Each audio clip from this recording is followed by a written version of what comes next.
नमस्कार, स्वागत है आपका साक्षी के साथ एक बार फिर एन ऑनेस्ट इंटरव्यू में।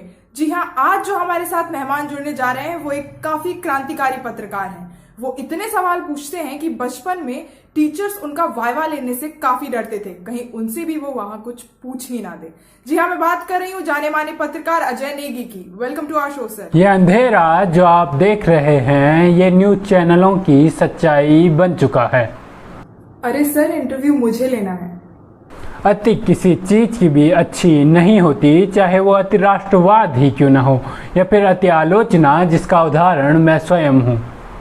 बुद्धू बक्सा सचमुच बुद्धू बन चुका है। पत्रकारिता ने भी इसमें अपना योगदान दिया है। पत्रकारिता की भाषा अमर्यादित और असहिष्णु हो चुकी है। एक प्रकार की तामसिकता फैल चुकी है।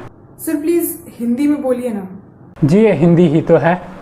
नहीं, मेरा मतलब है समझ में आने वाली हिंदी। तो चलिए शुरुआत करते हैं आपके फेवरेट क्वेश्चन से। कौन जात हो? जी, आप यही सवाल पूछ के तो आप मीडिया वाले बार बार अल्पसंख्यकों को डरा रहे हैं। 2014 के बाद आपने यही डर का माहौल तो पैदा किया है। पर ये सवाल तो आप हमेशा पूछते रहते हैं, ये आपका ही फेवरेट सवाल है। देखिए, आप लोग खुद को मेरे से कंपेयर मत कीजिए। उपाधि देने का काम मेरा है। मैं किसी को गोदी मीडिया या कुछ भी कह सकता हूँ। मैं क्रांतिकारी पत्रकार हूँ। वो तो मैं थोड़ा लेट पैदा हुआ, वरना महाभारत में मैं समय हूँ वाला डायलॉग भी मेरा ही होता। आप ISIS वालों को एक्टिविस्ट कहते हैं और कश्मीरी मिलिटेंट्स को फिजिक्स टीचर्स के लड़के बच्चे। ऐसा क्यों? आतंक को ग्लोरिफिकेशन क्यों? देखिए, आप लोगों को आतंकवादियों का स्ट्रगल नहीं पता। पढ़ाई लिखाई करके जॉब तो कोई भी पालेगा, लेकिन AK-47 कितनी भारी होती है पता है आपको? और वो फिजिक्स टीचर का लड़का था। उसे पता था कि बंदूक चलाते समय बैक थ्रस्ट लगता है। एक्शन रिएक्शन या न्यूटन का थर्ड लॉ तो पढ़ा होगा उसने, लेकिन फिर भी उसने बंदूक उठाई, अपना पैशन फॉलो किया। अब ऐसी इंस्पायरिंग स्टोरीज तो दिखाने ही पड़ेंगी ना। और आप हमेशा माइनॉरिटीज की समस्याओं के बारे में ही बात करते रहते हैं, लेकिन मेजॉरिटी की जैसे ही बात आती है आप चुप क्यों हो जाते हैं? उनकी समस्याओं का क्या? देखिए, अगर मैं मेजॉरिटी की बात करने लगूं तो मैं इंटेलेक्चुअल या लिबरल नहीं रह पाऊंगा, इसलिए बार बार माइनॉरिटीज को विक्टिम बताना पड़ता है। अब सेक्युलर होने की पहली शर्त यही है, और वैसे भी मेजॉरिटी का बस एक ही राइट है कि वो माइनॉरिटीज को उनके राइट्स दे दे। और सच? सर फिर सच कहाँ होता है?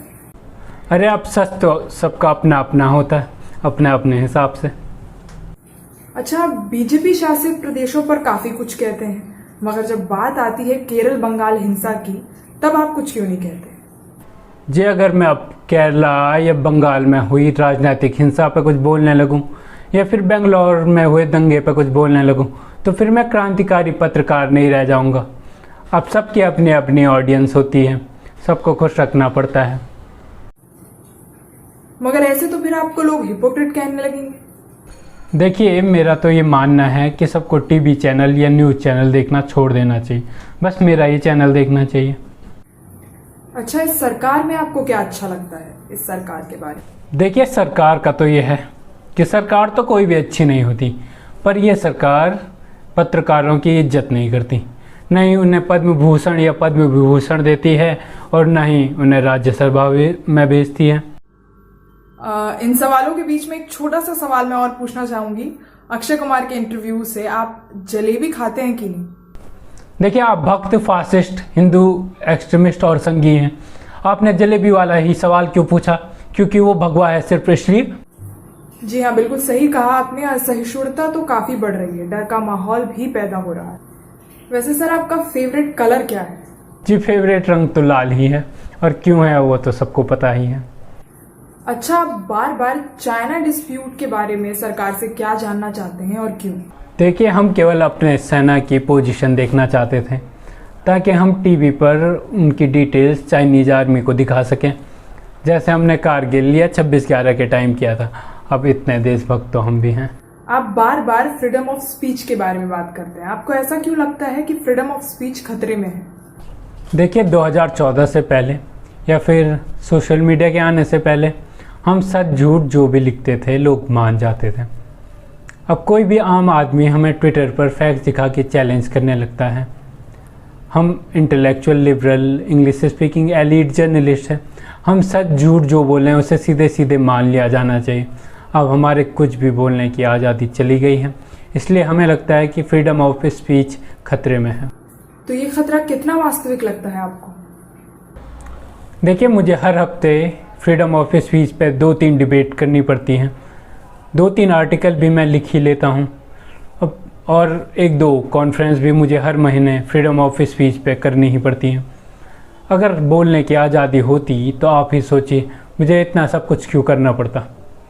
अच्छा, अंत में मैं आपसे एक ही सवाल पूछना चाहती हूँ। आप हमेशा कहते हैं कि मीडिया काफी बायस्ड है, लेकिन आप कितने अनबायस्ड और तटस्थ हैं? देखिए, दिनकर जी कह कर गए हैं, जो तटस्थ है समय लिखेगा उसके भी अपराध, और अपराधी तो मैं बनना नहीं चाहता। बाकी आप खुद समझदार हैं। ऐसे ही और एपिसोड्स के लिए हमारे साथ बने रहें एन ऑनेस्ट इंटरव्यू में।